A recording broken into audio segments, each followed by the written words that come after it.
رجعت لكم بأنمي الحبيبة المستأجرة الموسم الثالث. الموسم الأول والثاني هتلاقوه في صندوق الوصف. تشجيعاتكم إلي بالضغط على اللايك والاشتراك بالقناة وفعلوا الجرس علشان يوصلكم كل جديد. ما تنسوش تعملوا شير لكل أصحابكم. نروح لأحداث الفيلم. هنا ميزوهارا طلبت من كازو إن هو يساعدها في إنتاج فيلمها علشان جدتها تشوف ده قبل ما تموت. طبعا كازو من غير ما يتردد جاوبها إن هو هيساعدها وهيوقف جنبها. طبعا هنا ابتدت تقول هو ليه ملامحه كانت كده، ليه بيتصرف معايا كده الغبي ده. وطبعا هنا ابتدى يشتغل على انتاج فيلمها، وطبعا كمان بياخد معلومات من ناس كبار عندهم خبرة، وصدموا لما قاله انه هيكلفك مبلغ كبير. هنا قالت له يعني مش هنقدر نكمل صح؟ يرد عليها ان هو قال بس في الوقت ده يمكن ما ينجحش. قالت له مزوهرة على فكرة الراجل ده بيتكلم علشان مصلحتنا، علشان كده لازم ناخد نصيحته بعين الاعتبار. بيقول لها كازو انه اسمك هيكون في المسرحية هو ميزوهارا، وبكده يمكن كل الجامعة يكتشفوا شخصيتك. هو انت هتقبلي بده؟ بترد عليه عادي، يعني هيعرفوا انه انا بشتغل كحبيبة مستأجرة. قال لها بس ده يمكن يأثر عليكي. بترد عليه ما عنديش اي مشكلة ان انا امثل باسمي الحقيقي، المهم ان انا يكون عندي فيلم واحقق حلمي، حتى لو ظهرت قدام الجامعة كلهم هعتذر منهم، المهم اوصل لهدفي.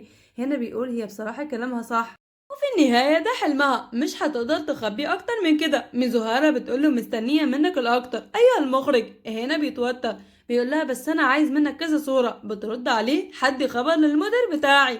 وبيقول خلاص من دلوقتي ابتدى شغلنا. هوب بتطبق عليهم البنت دي، بتقول لهم انتوا الاتنين بقالكم فترة طويلة وانتوا بتتكلموا مع بعض، مش قادرة اركز على شغلي. هو انتوا بتتقابلوا هنا في السر ولا ايه؟ ميزوهارا هنا نفسها تديلها العلقة دي، هو بتقول لهم هو انتوا بتتكلموا ازاي مع بعض بالطريقة دي؟ هو انتوا متوعدين اكيد مرتبطين؟ كازو هنا مش عارف يعمل ايه، بيقول لها اسكتي يا بنتي مجنونة. ميزوهارا خلاص عايزة تفرمه. وبعد ما قامت بالواجب بتقول لهم خلاص رايحة مش عايزة مشاكل مع الجيران. هنا طبعا بيغير الموضوع بيقول لها اعتبري كأنه ما سمعتيش اي حاجة، باين عليها مجنونة. ميزوهارا من غير ما ترد عليه سابته وراحت. وبيقول ايه ده، يعني خلاص زعلت؟ اصلا مش قادرة ابص عليها. وبيقول يا دوب بدأنا الشغل مع بعض، هي البنت دي طلعت لي منين؟ تاني يوم وهو رايح الجامعة بيقول للبنت دي ليه بتتدخل بينا، وكمان بتقول انا وميزوهارا متوعدين بسببها مش هقدر ابص في وش ميزوهارا. وهوب بيلاقيها قدامه صدفة في نفس الجامعة. بتقول له هو انت؟ كازو بيحاول يستخبى منها بس بتقفشه. بتروح عنده جاري وبتقول له اسمي يا موري ميني طالي بس انا اولى اتشرفت بمعرفتك. بيقول لها انا كازو، باين انه هي لطيفة يعني. فجأة بتعتذر منه على اللي حصل امبارح.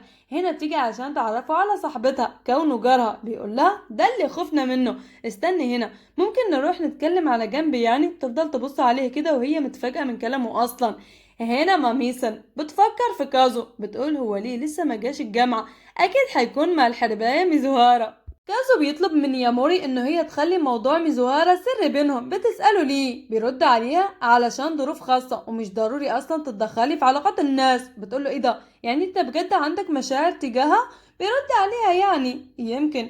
هنا بتقوله خلاص انا اسفة. بيتفاجئ انه هي اعتذرت مرة تانية وبتقوله اصلا انا عندي شخص مهم في حياتي. بيرد عليها يعني عندك حبيب؟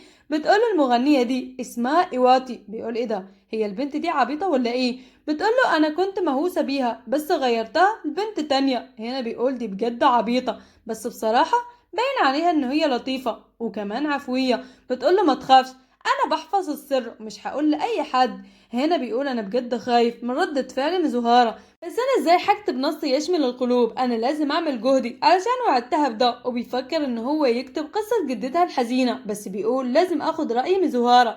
هنا بتبعت له رسالة ان هي بعد 5 دقايق هتيجي عنده البيت. بيتوتر وبيقول 5 دقايق يعني دلوقتي والبيت مكركب، اكيد هتيجي بخصوص الفيلم. هنا بتوصل وبيفتح لها الباب وهو خايف من ردة فعلها. تفضل تبص عليه كده وبتقوله مساء الخير. بيرد عليها مساء الخير ولسه بيبص عليها هو. بتقوله هو انت هتفضل مبحلق كده كتير، مش هتدخلني يعني؟ بيقول لها ايه ده، هو احنا نطول؟ اتفضلي. وبيفوتها البيت وبيقول لها البيت مش زي عوايده على فكرة، البيت نظيف ها. وبتعتذر منه علشان جت في وقت متأخر. بيقول لها مفيش مشكلة.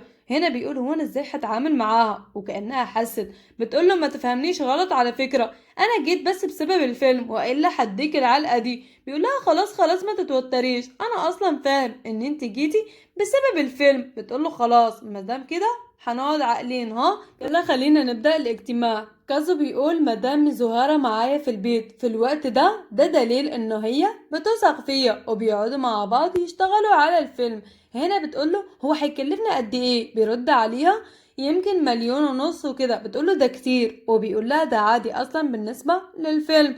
بتفضل تبص عليها ازاي مهتمة بشغلها من الكلام ده، وبيقول لها انا عملت ابحاث كتيرة، هو في حاجة؟ بترد عليه مفيش اي حاجة يعني. هنا بيقول لها خلاص مادام كده خلينا نكمل، وبيقول مش قادر اركز خصوصا ان مزهره قاعده جنبي وكمان مش عارف هي بتفكر في ايه. بتقول له هو انت بتسمعني؟ انا بعت لك الصور اللي انت طلبتهم. بيقول لها الصوره جميله خلاص، بس عندنا مشكله واحده، ان انت لازم تاخدي اجرك.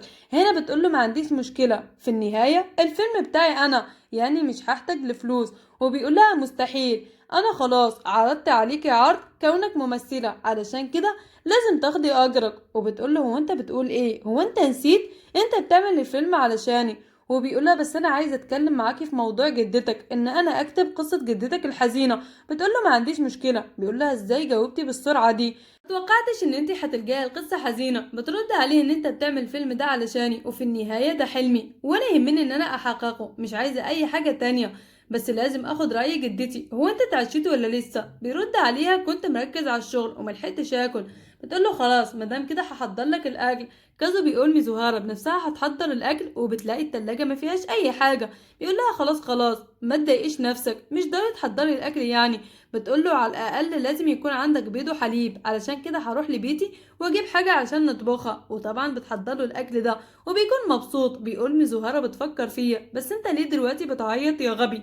ولما بيدوق الاكل بيقول بجد الاكل جميل جدا، بس بيقولها مع نفسه. ميزوهارا بتقوله على الاقل قول رايك. هنا بيعتذر منها وبيقول لها بجد نسيت نفسي، الاكل جميل جدا. ميزوهارا بتقول له مادام كده انا خلاص هروح علشان الوقت اتاخر. هنا بتقول له على فكره انا مش هسيبك تعمل كل حاجه لوحدك. وهي رايحه كازو بيقول لها ممكن تسمحي لي ان انا اساعدك كمان بفلوسي الخاصه؟ بتقول له اوعى تعمل كده، مش هسمح لك، انت بجد واحد غبي. ممكن تكون عاقل؟